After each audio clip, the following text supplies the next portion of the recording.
This episode of The Trail Went Cold is brought to you by Murder Book, a new true crime podcast hosted by best-selling author Michael Connelly, available on Apple Podcasts or wherever you listen. Also be sure to check out Dark Sacred Night, Michael Connelly's latest #1 bestseller featuring detectives Harry Bosch and Renee Ballard. Thank you, and enjoy the show. May 30th, 1973, East Lansing, Michigan. The sister of 21-year-old university student Henry Baltimore Jr. goes to meet him at his apartment but discovers he is not there, and Henry is soon reported missing. Nearly 3 months earlier, a pair of attackers had broken into Henry's apartment to assault and rob him. When police arrested a suspect named Roy Davis, Henry testified against him at his preliminary hearing. Even though Davis allegedly threatened Henry, and his disappearance took place only 2 days before Davis's arraignment, there is no evidence to implicate anyone, and Henry is never found. After that, the trail went cold.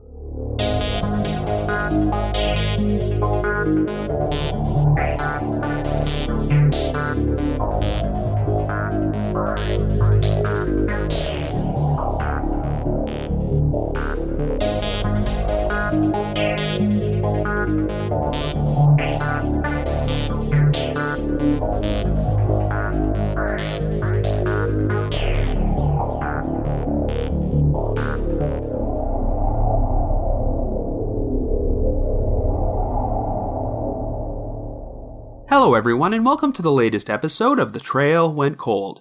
I'm your host Robin Warder, and today we're going to be covering two unsolved missing persons cases, the 1973 disappearance of Henry Baltimore Jr. and the 1984 disappearance of Oliver Munson. That voice you just heard narrate our opening was Ryan Eichenfeld, a previous winner of our Trail Went Cold listener voiceover contest.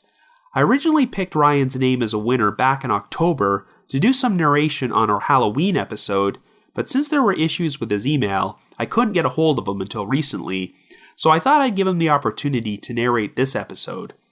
Anyway, it's been a while since The Trail Went Cold did one of its 2-for-1 episodes, in which I explored two separate cases, and even though these particular cases aren't connected, they share some eerie similarities. I featured both of them in an article I wrote for Listverse several years ago titled 10 Witnesses Who Came to Tragic Ends. Henry Baltimore Jr. and Oliver Munson were both African-American men who were, by all accounts, fine upstanding citizens that found themselves in an unenviable position when they were forced to testify as witnesses in a criminal trial. However, just days before the respective defendants in these cases were scheduled to appear in court, Henry and Oliver both wound up vanishing without a trace. It's very easy to draw conclusions about what might have happened to them, but here we are decades later, and neither of these victims have ever been found. In addition to all the aforementioned similarities between these two cases, it's an odd coincidence that Henry's last name was Baltimore, while Oliver went missing from Baltimore County, Maryland. Since there isn't really enough material to do full episodes about each individual case, I'm going to cover them both. I'll start off by exploring Henry's disappearance, and then move on to Oliver's before I provide my analysis. However, before we get started, just a quick reminder that The Trail Went Cold is a weekly podcast, which is currently available for download on several platforms, including iTunes, Stitcher, Google Play Music, and Spotify. So if you like this podcast, be sure to subscribe to it, and please leave us a rating or a review on any of those sites to help spread the word and garner us more exposure. The Trail Went Cold is on Patreon, so if you would like to learn how to support the show, please visit our page at patreon.com/thetrailwentcold. For as little as $1 a month, you can garner access to exclusive rewards, which may include stickers and thank you cards, early access to episodes, and bonus content. So with all that out of the way, let us start off by exploring the disappearance of Henry Baltimore Jr.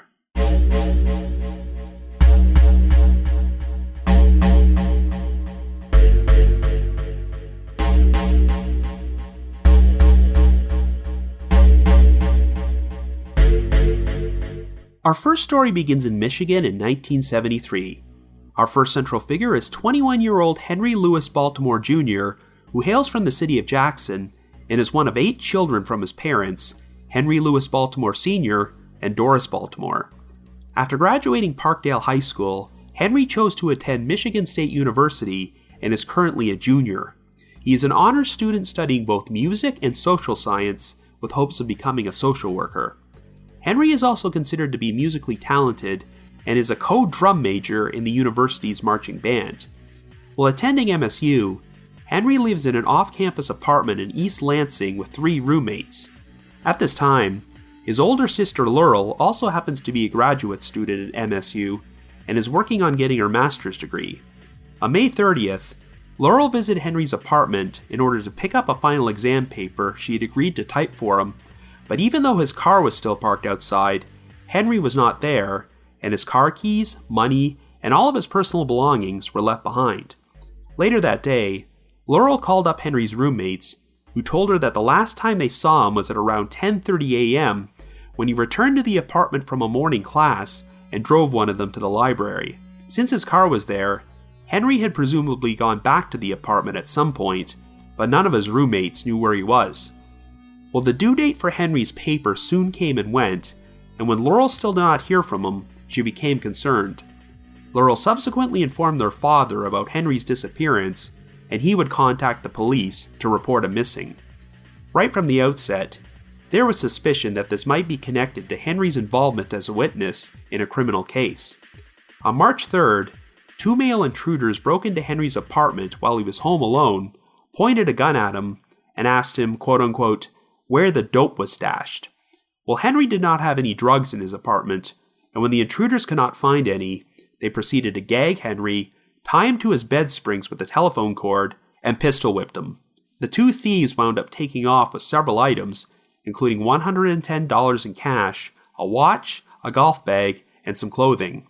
Henry was initially reluctant to report the incident because he was afraid, but at the urging of his father, he finally went to the police 10 days after the incident happened. Well, it wasn't long before police tracked down a 22-year-old suspect from Flint named Roy Davis. After Henry identified Davis as one of his attackers, he was subsequently arrested and charged with armed robbery before he was released on bond. In early May, Henry was scheduled to testify as a witness against Davis at his preliminary hearing at East Lansing's 54th District Court, but when Henry failed to show up, a bench warrant was issued for his arrest. He proceeded to stay off the radar for the next 2 days before he turned himself into the police and received a $50 fine. According to his sister Laurel, the reason Henry failed to show up at the hearing was because she asked him to drive her to the university's medical center since she had torn ligaments and could not drive herself. Multiple witnesses confirmed seeing them there together, and Henry claimed that he was planning to speak to the judge about his absence before the bench warrant was issued. Regardless, Henry asked the authorities to drop the case against Davis, but the prosecuting attorney refused to do so. One of Henry's roommates would later claim that after he learned there was a warrant for his arrest, Davis showed up at their apartment to return the items he had stolen in exchange for Henry dropping the charges against him. Since Henry was unable to make that happen, Davis made him agree to an understanding in which he would only provide quote-unquote mild testimony at the preliminary hearing. The hearing was rescheduled for May 24th, and after Henry finally testified, Davis was bound over to Ingham County Circuit Court for arraignment on June 1st. Well, according to another one of Henry's roommates, Davis showed up at their apartment again and threatened Henry, saying, quote, I should have killed you when I had the chance. You are messing with my life. If you testify like you did today, I don't have anything to lose, so I can pull out all the stops. End quote. At approximately 11:30 a.m. on the morning of Henry's disappearance, a time when none of his roommates would have been at home, a neighbor reported seeing 2 men knocking on his apartment door. Davis would later admit that he did visit Henry at one point to try and convince him to drop the charges by returning the stolen items, but denied the allegations that he had threatened Henry or had any involvement in his disappearance. On the day Henry went missing, Davis's mother provided him with an alibi. Davis was arraigned as scheduled on June 1st, 2 days after Henry vanished, but the case against him was severely weakened without Henry's testimony.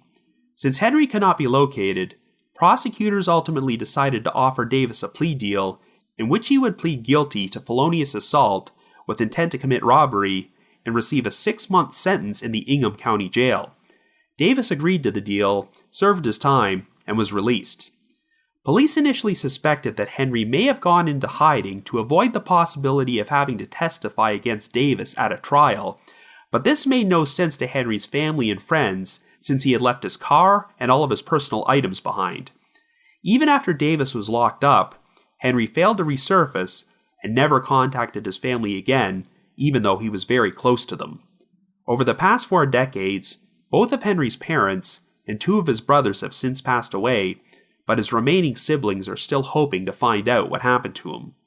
They have submitted their DNA to create a profile for Henry in the FBI's National Missing Persons Database in the event his remains are ever recovered. One of Henry's brothers, Lonnie, has expressed his suspicion that Roy Davis had connections to a cousin of the Baltimore family who had a history of trouble with the law and also happened to live in Flint. According to Lonnie, quote, "They know how to get rid of people in Flint, so you never find them." The current investigators on the case have stated their belief that multiple individuals were involved in Henry's disappearance and that there are still people living in Flint today who may know what happened. As for Roy Davis, his current whereabouts are unknown, but in recent years, there was speculation that he was living in Louisiana. In 2010, there was one final odd development when Parkside High School sent out an internet notice about a planned 40th anniversary reunion for its graduates. They allegedly received an email in which someone replied, "I used to be Henry Baltimore," but all attempts to track down this email were unsuccessful. This is currently the East Lansing Police Department's oldest cold case, but after nearly 46 years, the disappearance of Henry Baltimore Jr. continues to remain unsolved. So I guess you could say, the trail went cold. Let's now move on to our second cold case. Our next story begins in 1984 in the suburb of Catonsville, Maryland, which is located in Baltimore County and borders the city of Baltimore. Our second victim is 39-year-old Oliver Munson, who is employed as an industrial arts teacher at Ellicott City Middle School, located 10 miles away from his home. Oliver lives alone and is known for being a bit reclusive, but he is also considered to be a very kind-hearted person and a great teacher. He is particularly well liked by his students and would take them bowling after school twice a week. Oliver is also very close to his family and spends most of his weekends visiting his mother and 5 siblings. On the morning of Monday, February 13th, one of Oliver's neighbors saw him in his driveway at approximately 7:50 a.m., charging the battery of his 1980 Ford Pinto. Oliver was about to drive to his school to teach class that day, but unfortunately, he never showed up.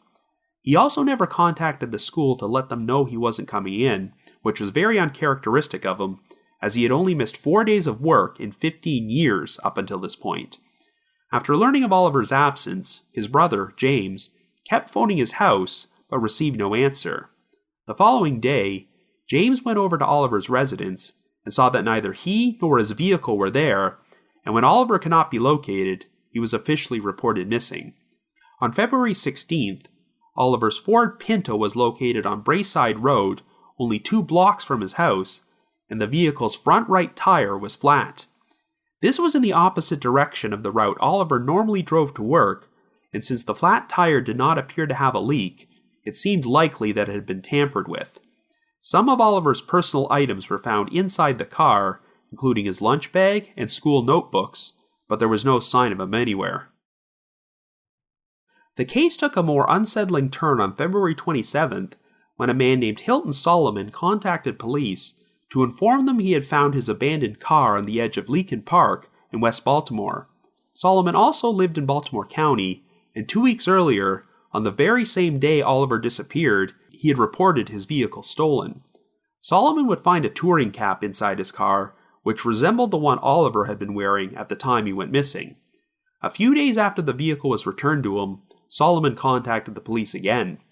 While in the midst of cleaning his car, Solomon had found a pair of video store receipts bearing Oliver Munson's name, and one of them contained some red smudges.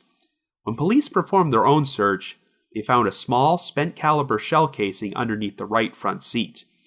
The red smudges were determined to be O-positive blood, but since there were no records of Oliver's blood type, and DNA testing did not exist in 1984, they could not conclusively identify the blood as his. When an attempt was made to perform DNA testing years later, the blood turned out to be too deteriorated. Unfortunately, since Solomon had been cleaning the car before he found the receipts, he may have inadvertently wiped away any fingerprints. Anyway, now that Oliver had been linked to a stolen vehicle found at Leakin Park, a search was performed of the park, but it failed to turn up anything. Well, much like with Henry Baltimore Jr., there was instant fear that Oliver's disappearance might be connected to his involvement as a witness in a criminal case. Oliver was a car fanatic who often enjoyed working on old vehicles which he kept in his yard. In February of 1983, after answering a classified ad in the newspaper, Oliver purchased a used blue 1973 Datsun 240Z sports car, more commonly referred to as a Z car, from a 34-year-old man named Dennis Watson. 3 months later, Oliver was surprised when the auto theft unit of the Baltimore Police Department confiscated his Z car and informed him it had been stolen from a woman in Texas the previous year. It turned out that Dennis Watson was the head of an automobile theft ring who used a garage he owned as a cover for a chop shop. Watson and his crew would either dismantle stolen cars and sell them for parts, or perform a salvage switch in which the serial numbers from junked vehicles would be applied to the stolen cars and sold off to people with fake ownership papers, which is precisely what Watson did when he sold the Z car to Oliver. Watson's garage was raided, and he was arrested on March 16th, and police were able to track Oliver down after finding his name listed in Watson's records. The Z car was returned to its original owner, but after questioning Oliver, police were convinced he legitimately did not know the vehicle had been stolen and that he had no involvement in the auto theft ring. However, Oliver would be called upon to be a witness at Watson's trial, as he was the only person investigators were able to track down who could testify to having purchased a vehicle from Watson. Well, the trial was set to begin on February 16, 1984, 3 days after Oliver vanished, and the very same day his Ford Pinto was discovered. Concern about the situation grew once it turned out this was not the first time something had happened to a witness against Dennis Watson. In 1973, Watson was charged with armed robbery after stealing $141 from a woman, and he was released on bond. A witness named Clinton Glenn was scheduled to testify against Watson at his trial, but on November 20th, 1 day before the trial was scheduled to begin, Glenn was discovered burned to death inside a smoldering Volkswagen bus parked in a wooded area in Baltimore County. He had been knocked unconscious and doused with gasoline before the bus was set on fire, and since Glenn's body was burned beyond recognition, he had to be identified via dental records. It turned out the Volkswagen bus was registered to Watson, and since he could not be located, authorities suspected that he had killed Glenn and made a failed attempt to fake his own death. Arrest warrants for first-degree murder were issued for Watson and his wife Georgette, and they were both tracked down in Topeka, Kansas in October of 1974. The primary evidence against them would be the testimony of another witness named Ronald Nelson, but guess what? In January of 1975, 2 months before the Watsons were scheduled to go on trial for murder, Nelson died of a drug overdose. His death was officially ruled to be accidental, but given the circumstances, some people still found it suspicious. Without Nelson's testimony, the murder charges against Watson and his wife were dropped, but Watson did plead guilty to the original armed robbery charge and received a 15-year sentence before he was paroled in 1979. Well, the same problems would arise years later in the auto theft case against Watson. Following Oliver's disappearance, the trial had to be postponed, but a co-defendant of Watson's agreed to testify against him in exchange for a suspended sentence. However, the new witness soon claimed that he received an anonymous note threatening him not to testify. In the end, there was no trial, as Watson ultimately agreed to a plea bargain and pled guilty to auto theft in September of 1984. He received a 10-year sentence and was paroled after serving 5 years. Even though investigators considered Watson to be the prime suspect in Oliver Munson's disappearance, he denied any involvement, and no evidence could be found to link him to the crime. All attempts to track Watson down to re-interview him following his release from prison were unsuccessful, and his current whereabouts are unknown. Just over a year after Oliver went missing, his family had him legally declared dead. The judge ruled that he was the victim of a presumptive homicide, but his body has never been found. The case was featured on an episode of Unsolved Mysteries in January of 1994, but failed to generate any new substantial leads, so Oliver Munson's disappearance is still officially considered to be unsolved. So I guess you could say, the trail went cold. But before we continue, we would like to send out a special thanks to Murder Book, the new true crime podcast hosted by best-selling author Michael Connelly, for supporting The Trail Went Cold. Michael Connelly is returning to his roots as a journalist to present Murder Book, a true crime podcast which explores real homicide cases not covered by the mainstream media. Mr. Connelly is working with the varied detectives who inform his novels and his hit television show Bosch, and Season 1 of Murder Book is titled The Telltale Bullet, as it dives into a 30-year-old Hollywood carjacking gone wrong that tests the limits of the American criminal justice system. Much like The Trail Went Cold, Murder Book aims to explore lesser-known cases, and I'm greatly looking forward to learning about some true crime stories I'm not familiar with. And as you well know, before he started this podcast, Michael Connelly became one of the most famous best-selling authors in the world, publishing 32 novels and selling over 74 million books worldwide. His latest #1 bestseller is Dark Sacred Night, featuring detectives Harry Bosch and Renee Ballard as they investigate the murder of a 15-year-old female runaway. I've been a big fan of Michael Connelly for many years, and after reading Dark Sacred Night, I can honestly say that it measures up to his usual high standards. He has a gift for writing great characters and smart dialogue, which add a level of authenticity to his stories, and it was a special treat to see one of the author's most iconic characters, Detective Harry Bosch, team up for the first time with one of his newest protagonists, Detective Renee Ballard, who was recently introduced in the novel The Late Show. The Washington Post calls Dark Sacred Night darkly brilliant, ingenious, and frantically suspenseful, and you can find it wherever books are sold. And also be sure to check out Michael Connelly's new Murder Book podcast, which is available on Apple Podcasts or wherever you listen to podcasts, or you can go directly to murderbookpodcast.com. That's murderbookpodcast.com. Thank you, and enjoy the rest of the episode.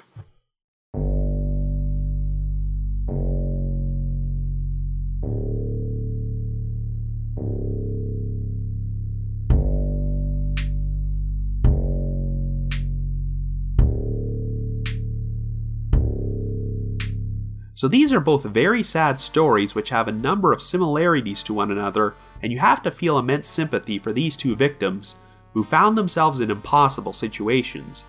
If you delve into the backgrounds of Henry Baltimore Jr. and Oliver Munson, one thing they had in common is that they were both extremely well liked, and described by everyone who knew them as good-hearted people. In fact, if you go to Oliver Munson's profile page at the Unsolved Mysteries website, you'll see a number of comments there from people claiming to be former students of his who have nothing but glowing things to say about him. During the Unsolved Mysteries segment, one of Oliver's co-workers is interviewed, and he talks about keeping in touch with former students who were still asking him 10 years later what happened to Mr. Munson. But unfortunately, the prevailing scenario in each of these cases is that a good person crossed paths with a bad person and was called upon to testify against them, but wound up losing their lives over it. At the outset, there was some speculation that Henry and Oliver may have ran off and disappeared voluntarily in order to avoid having to testify, but this never made any sense, since both men literally left everything behind, including their vehicles, broke off all contact with their families, even though they were very close to them, and never resurfaced after the person they were scheduled to testify against was locked up. What's especially infuriating is that it seems like the prime suspects in these stories, Roy Davis and Dennis Watson, felt the need to kill someone in order to avoid prison time for a crime which was far less serious than murder. In the end, they still wound up serving time anyway, but probably received a shorter sentence than they would have gotten if the key witness hadn't disappeared and they got to go on living their lives after they were released. No one knows the exact whereabouts of Davis and Watson, or if either of them are even still alive today, but the families of Henry Baltimore Jr. and Oliver Munson are still suffering and looking for answers. So let's start off by discussing Henry's disappearance. I guess Henry's case is a bit more tragic, because while Oliver had the police show up at his door and really didn't have much of a choice about becoming a material witness, Henry had to wrestle with the decision of whether or not to even come forward in the first place. As you recall, Henry was attacked inside his apartment by two men and robbed at gunpoint, but he waited 10 days before going to the police because he wasn't sure if reporting the incident was worth the stress it would bring. Considering what ultimately happened, I'm sure Henry's father probably felt immense guilt about encouraging his son to press charges. Now, given that Roy Davis was from Flint, I always wondered what compelled him to make a 45-minute drive to East Lansing to break into a university student's apartment, but it sounds like Davis and his accomplice were under the mistaken impression that Henry was carrying drugs. It's true that Henry did smoke marijuana from time to time and was described by his friends as a casual user, but considering that he was a university student and this was the early 1970s, that's hardly a red flag. Henry apparently did have some connections whom he would buy an ounce or two of weed from, but he was not a dealer himself. One of Henry's friends suspected that he may have bragged a little about having these so-called drug connections, and word somehow got back to Davis, who got it into his head that Henry would have a large quantity of drugs on hand. When Davis and his accomplice found out this wasn't the case, they tied up Henry and assaulted him and robbed him of any valuables they could find. The one part of this story which I've never been able to find in any of the sources I came across is how Henry identified Davis as the perpetrator to begin with. I don't see any indication that the two men knew each other beforehand, and Davis lived in an entirely different city, so I'm not entirely sure how they put two and two together. But it's interesting how Henry's brother, Lonnie, once said that Davis had ties to a Baltimore family cousin who lived in Flint, so maybe that's how Davis learned about Henry and came to the mistaken conclusion that he had a stash of drugs. Another missing piece of the puzzle in this story is who Davis's accomplice was when he broke into Henry's apartment. He was never charged with anything, and I don't think he was ever identified. But we do have an eyewitness sighting from a neighbor who claimed they saw two men knocking on Henry's door on the morning he disappeared, so it's reasonable to assume this accomplice may have been one of these men and was involved in what happened to Henry. Anyway, after Davis was charged, Henry was put into an impossible situation because Davis attempted to return his stolen items to convince Henry to drop the charges, but it sounds like the prosecutor was prepared to move forward no matter what, regardless of what Henry wanted to do. I know that Henry wound up being fined $50 for missing the preliminary hearing, and while it's possible that he legitimately did this in order to take his sister to the medical center, I think his absence only strengthened the prosecution's resolve to force him to testify. It's pretty ridiculous how Davis told Henry to only provide quote-unquote mild testimony at the hearing. What does that even mean? He's describing an incident where two men broke into his apartment and tied him up before they proceeded to pistol whip and rob him, so I'm not entirely sure how Henry was supposed to make that sound mild. Not surprisingly, after Henry testified, Davis showed up at his apartment again to say, quote, "That wasn't mild stuff," and strongly implied that Henry would come to harm if it would prevent Davis from doing any serious jail time. I'm really conflicted about how this situation was handled. On one hand, I can understand the prosecution still wanting to move forward with the case and punish a criminal like Davis, even if the key witness wanted to drop the charges. But on the other hand, if the defendant is out on bond and your key witness seems genuinely frightened about repercussions if he testifies, measures should be taken to protect him. I mean, I know police don't have the resources to protect every single witness in their criminal cases, but when the defendant is literally showing up at your witness's apartment to threaten him, then steps should be taken. While Henry disappeared 2 days before Davis's arraignment, it's worth noting that Henry had not yet officially been scheduled to provide any more testimony, but this probably would have happened if Davis had gone on trial. I don't know how much of a sentence Davis would have received if he had been found guilty, but Henry's absence helped him in a huge way because without his testimony, all the prosecution could really do is allow him to take a plea deal, which involved a light sentence of 6 months in the county jail. So let's look at the timeline on the day Henry went missing. The last confirmed sighting of Henry was when he returned from class and gave one of his roommates a ride to the library at around 10:30 a.m. We have the sighting of two men knocking on Henry's door at 11:30, a time when none of his roommates would have been at home, and I'm not sure if Henry had returned by this point either. But we do know he returned to his apartment at some point, since his car and his keys were there when his sister visited later that afternoon and noticed that he was missing. So it's reasonable to assume that Henry was abducted after he arrived home. It's not entirely clear if Henry's neighbor positively identified Davis as one of the two men seen knocking at the apartment door at 11:30, but either way, I really can't think of any scenario which doesn't involve Davis being responsible for his disappearance. It seems that one of the main reasons Davis has never officially been implicated is because he supposedly had an alibi that day, but the problem is that the alibi was provided by his mother. Granted, I don't know specific details about this alibi or know anything about Davis's mother, but who's to say she wouldn't lie to protect her own son? But let's just assume that the alibi is legitimate and Davis wasn't personally involved in Henry's abduction and murder. We know Davis worked with an accomplice when he originally broke into the apartment, and two men were seen knocking on the door that day, so it's possible Davis could have sent one or more people to do his dirty work for him.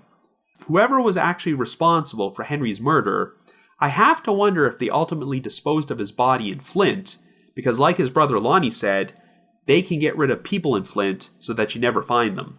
I guess one last thing we need to talk about is the email which was allegedly sent in response to the 40th anniversary reunion for Henry's high school that read, "I used to be Henry Baltimore." This may have been done to create the impression that Henry had disappeared voluntarily and was living under a new identity somewhere, but I think there's zero chance that happened. I think this message was simply a cruel prank, either from a troll or possibly from someone who had knowledge of Henry's disappearance or was involved in the crime. I don't believe a copy of this email was ever tracked down, so this whole thing may have been nothing more than a false rumor. No one knows Roy Davis's exact whereabouts today, or if he is even still alive, but it sounds like Henry's family believes there are still people out there who know something and are not talking. During a press conference they held in 2014, the Baltimore family stated, quote, "We forgive you for what you've done, and we want to have closure within our family." After 4 decades, I think the best chance they have of solving this case, or recovering Henry's remains, is for someone to come forward.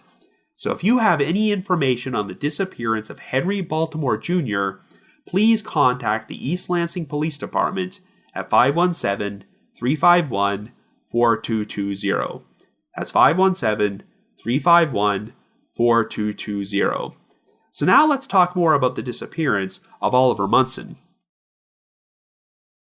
One of the key differences in these two cases, which makes Oliver's story a bit more enraging than Henry's, is the defendant. Say what you will about Roy Davis, but it doesn't sound like he was suspected of murdering anyone prior to his run-in with Henry. But Dennis Watson, he was literally suspected of murdering a witness, possibly 2 witnesses, who were scheduled to testify against him for previous crimes. Watson was charged with pouring gasoline on one witness and burning him alive, and the only reason he didn't go on trial for murder is because the key witness against him for this particular crime wound up dead. Sure, his death may have been an accidental drug overdose, but given the circumstances, it would not surprise me at all if it wasn't. The point is, if you were going to force Oliver Munson to testify against this guy, then he needed to have police protection 24/7. But to be fair, it sounds like the investigators on this case only found out about Watson's previous issues with witnesses after Oliver disappeared. Remember, the investigation was handled by the Baltimore PD's auto theft unit, and while they knew Watson ran a chop shop, they probably didn't think this case was serious enough to lead to murder. According to his friends and family, Oliver was a bit nervous about testifying against Watson, but unlike Henry, it does not sound like he was overly fearful about it. As far as I can tell, Oliver was never threatened, and I'm sure he had no idea that Watson had once been suspected of murdering a witness. It seems like Oliver was the victim of a very bad break, as his name was still listed in Watson's records when police busted the chop shop. Otherwise, they probably never would have tracked Oliver down, or figured out that he had purchased a stolen car. Now, an alternate theory which was suggested is that perhaps the authorities did know about Watson's violent history, so Oliver's disappearance was completely staged so that he could go into witness protection and start a new life under a new identity. I often see this theory presented when people who are scheduled to be witnesses in criminal cases suddenly go missing, but it doesn't make any sense, especially since Oliver never even wound up testifying to begin with. And if Oliver was put into witness protection and living under a new identity somewhere, why would he still be featured as a missing person in the media and have his case featured on national television on Unsolved Mysteries? That only runs the risk of someone recognizing Oliver and blowing the cover on his new identity, which defeats the entire purpose of witness protection. No, it seems pretty obvious that Oliver was the victim of foul play, and the fact that he went missing only 3 days before he was scheduled to testify is no coincidence. One key piece of information I've been unable to find is if Watson was released on bond after he was charged with auto theft. But even if he wasn't, investigators always believed that at least 2 or 3 people were involved in what happened to Oliver. Watson was the head of an auto theft ring and had people working under him, so I think he would have been capable of orchestrating Oliver's murder from behind bars. The theory proposed by detectives is that whoever was responsible concocted a setup to abduct Oliver while he was on the way to school. His abandoned car was found only 2 blocks away from his home with a flat tire, and it did not look like it was severed accidentally, so it's likely that someone deflated the tire intentionally before Oliver left. Oliver then drove a short distance, noticed that something was wrong with the tire, and pulled over to check it. His abductors probably followed him the entire time, and when they pulled over under the pretense of offering Oliver a lift, they proceeded to abduct and murder him. This was definitely a premeditated plot, because the perpetrators stole Hilton Solomon's car beforehand, so they could commit this crime in a vehicle which couldn't be traced back to them. It's possible that Oliver was sitting in the front passenger seat when he was shot in the back of the head, which explains the presence of the spent shell casing underneath the seat. In other circumstances, it might seem surprising that the perpetrators would leave behind evidence such as a shell casing and video store receipts with Oliver's name and smudges of blood on them, but they probably figured it didn't matter much since the car was going to be abandoned anyway. Now, there might be some significance to the fact that it was found on the edge of Leakin Park. Of course, in recent years, Leakin Park has attained some notoriety in the true crime world because it was featured on Serial and was the location where Hai Min Lee's body was found in 1999 before Adnan Syed was charged with her murder. But even before that, the park was notorious for being a dumping ground for a large number of murder victims, and it has been described as Baltimore's quote-unquote largest unregistered graveyard. And here's an odd coincidence. One person who has been looked at as a potential alternate suspect in Hai Min Lee's murder is a convicted killer named Roy Davis, but it's definitely not the same Roy Davis from Henry Baltimore's case. Anyway, there's actually a blog out there which has compiled a list of 79 murder victims who have been found dead in Leakin Park, and it includes Oliver Munson's name, even though it has never been conclusively proven that his body is buried in the park. Even though searches have never turned up anything, some people still believe Oliver is there somewhere. But it's also possible that this was nothing more than an attempt at misdirection, and that the stolen car was left there in order to give off the false impression that Oliver was buried in the park when they actually disposed of his body at another location. Anyway, I really see no other alternative theory other than Dennis Watson being responsible for Oliver's disappearance, because there didn't seem to be anyone else with a motive to harm him, and it would be quite a coincidence if Oliver was the victim of a completely unrelated murder just 3 days before he was scheduled to testify against a career criminal. Much like with Roy Davis, Watson wound up agreeing to a plea deal, and while he received a 7-year sentence, who knows if he would have served much more time if Oliver's testimony had helped convict him. I mentioned before that I have no idea if Watson is even still alive today, but if he is, he's been a free man who's gotten away with murder for 30 years now. But if Watson is dead, there is still a chance for justice, since it's very likely that multiple people were involved in Oliver's murder. You can actually find a petition at change.org asking police to reinvestigate Oliver's disappearance, because at the very least, his family deserves to recover his remains and give him a proper burial. So if you happen to have any information on the disappearance of Oliver Munson, please contact the Baltimore County Police Department at 410-887-3943. That's 410-887-3943. Anyway, another special thanks to Ryan Eichenfeld for doing such a great job at narrating our opening. If you want to enter our listener voiceover contest and haven't done so already, feel free to send me an email under the subject line, Trail Went Cold Contest, naming the one unsolved cold case you would most like to see covered on this podcast. So once again, send me an email under the subject line, Trail Went Cold Contest, to robin.warder@icloud.com. That's robin.warder@icloud.com. Another reminder that The Trail Went Cold is on Patreon, so if you have a moment, please visit patreon.com/thetrailwentcold to learn how you can support our podcast and become eligible for some pretty neat rewards.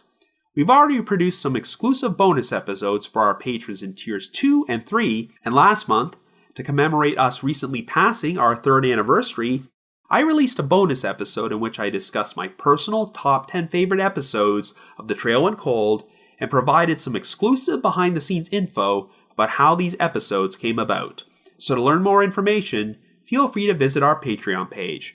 I'd also like to take a moment to thank our most recent listeners who have signed up with us on Patreon, and they are R. Cummins, Hoda M., Sophie, Mike R., Lillian R., Selena, and Terry T. Thank you all so much for your support. And as you might have heard, for the 3rd consecutive year, I will be representing The Trail Went Cold by appearing on Podcast Row at CrimeCon, being held at the Hilton Riverside Hotel from June 7th to the 9th. If you would like to purchase tickets to the event and haven't already done so, we once again have a specialized promo code which will earn you 10% discount off a standard badge.